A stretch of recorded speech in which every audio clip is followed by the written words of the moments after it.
Hello friends, ఇగోండి ఈరోజు harvest చేస్తున్నాం కదా. ఈ హార్వెస్ట్లో అనుకోకుండా నాకు బూడిద గుమ్మడికాయ కూడా కాసిందండి మిద్దె తోటలో. దీని హార్వెస్ట్ చూపించకపోవడానికి కారణం మా అత్తగారు బూడిద గుమ్మడికాయ పెంచుకొనియరండి. అది సడన్గా దొరికింది. దాంతో ఈరోజు నేను వడియాలు చేస్తున్నాను. యాక్చువల్గా మేము కొయ్యకూడదు అంటే పక్కన మా పంటలంతుల గారితో కొయ్యిస్తున్నాను. దాని మీద నూనె ఎక్కువ, అదే చిన్న చిన్న జుత్తులో ఉంటుంది కదండి, అది చేతికి గుచ్చుకుంటూ ఉంటుంది అనమాట. దీంతో ఇప్పుడు మనం చక్కగా వడియాలు చేసుకుందాం అండి. ఇవ్వండి, ఫస్ట్ ముక్కని పైన అంతా నీట్గా తుడిచేసుకొని లేదా కడిగేసాకైనా తుడిచేసుకొని ఆరిపోయాక తొక్క తీయకుండా చిన్న గుండగా తరుక్కోవాలండి. మంచిగా మొత్తం ఏంటంటే మరీ చిన్నగా కాకుండా స్లైస్ లాగా అనమాట కట్ చేసుకోవాలి. చూడండి, ఈ విధంగా కట్ చేసుకోవాలి. నేను పళ్ళెంలో కట్ చేసేసుకుంటున్నాను. అది చిన్న చిన్న ముక్కలుగాను.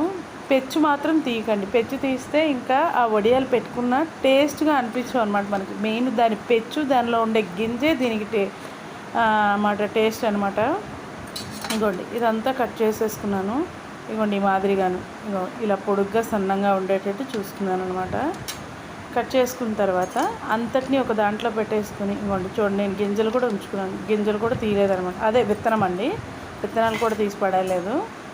నేను యాక్చువల్గా ఇది వెయ్యలేదండి, నాకు ఎక్కడి నుంచో ఎలాగో వచ్చి పడింది అనమాట. సో పడినాక నేను గమనించలేదు అసలు ఇది బూడిద గుమ్మడికాయ పాదు అని. అంటే నేను ఎప్పుడు వెయ్యలేదు కాబట్టి నాకు తెలియదు.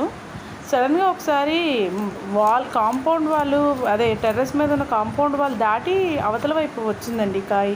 దానికి అదే సెల్ఫ్ పాలినేటే వచ్చింది. ఇదిగోండి, ఇలా కోసుకున్నాక దాంట్లో 1 స్పూన్ వరకు మనం పసుపు వేసుకోవాలండి.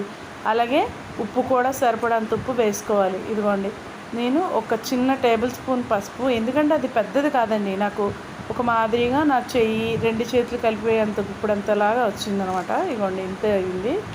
సో అందులో ఆ టేబుల్ స్పూన్తో పసుపు అలాగే ఉప్పు వేసుకున్నాను.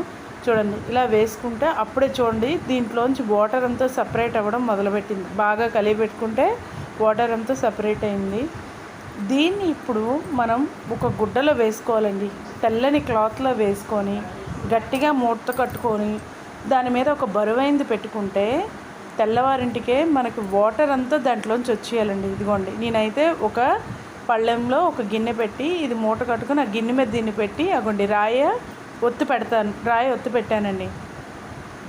ఇలా రాయి ఒత్తి పెడితే కనుక గట్టిగా కంప్రెస్ అయ్యి మొత్తం వాటర్ అంతా కింద దిగిపోతుంది. చూడండి ఎలా వచ్చేస్తుందో.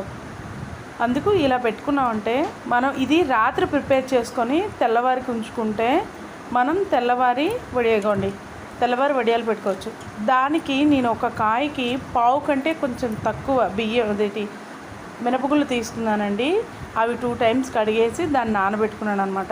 ఇదిగోండి చూడండి, పొద్దున్నింటికి ఫుల్గా వాటర్ వచ్చేసింది. ఈ మినపగుళ్ళు ఫస్ట్ మినపగుళ్ళు రుబ్బేసుకుందామండి. కొంచెం గట్టిగానే ఆడుకోవాలండి, నీళ్ళు తక్కువ, గారెల ముద్దలాగా ఆడుకోవాలి. ఎందుకంటే ఆల్రెడీ దాంట్లో వాటర్ కంటెంట్ ఎక్కువ ఉంటుంది కాబట్టి. ఇవ్వండి, వాటర్ అంతా సెపరేట్ అయిపోయింది. ఇప్పుడు దీన్ని మిక్సీ పట్టుకొని ఎక్కువ మినపరుబ్బు వేసేసుకున్నాం అనుకోండి గట్టిగా అయిపోతాయి. అందులోనే ఒక 5 పచ్చిమిర్చి, 1 స్పూన్ జీలకర్ర తీసుకున్నాను. ఆల్రెడీ ఉప్పు దాంట్లో వేసాను కాబట్టి దీంట్లో కొంచెమే వేసానండి. వేసి ఇదిగోండి చూడండి, ఎక్కువ మనకి బూడిద గుమ్మడికాయ ముక్కలు ఎక్కువ, రుబ్బు తక్కువ ఉండేటట్టు చూసుకోవాలండి. లేదు అంటే వడియాలు గట్టిగా అయిపోతాయి. మనకి అంత గట్టిగా అంటే టేస్ట్ ఉండదు, కొంచెం గుల్లగా ఉండాలి కదా.